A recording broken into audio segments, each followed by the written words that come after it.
Bakit kayo nandito sa impyerno? Impyerno pala to. Impyerno pala to. Impyerno pala to. Uy, pero teka mga taropa. Teka lang mga taropa. Yun. Kayo makipag-usap dyan. Baka ma-hypnotize tayo niyan. Oo nga.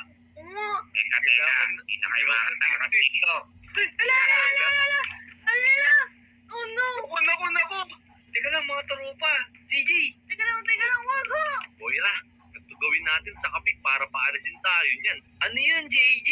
Ganito gawin natin. Di ba yung mga debit, ayaw sa mga mababait? Oo nga, no. Siguro ganito gawin, makiusap tayo sa kanya nang di tayo mabait. Oo, magpapanggap tayo. Kuya Debel. Oh, ano yan? Di ba masama ka? Oo, masamang-masama ako. Haha. Di gusto mo sa mga masasama. Oo, tama. At ayaw ko sa inyo, nangungupo kayo. Hindi. Masama talaga kami. Kung palayain mo kami, magiging masama kami. O, sige.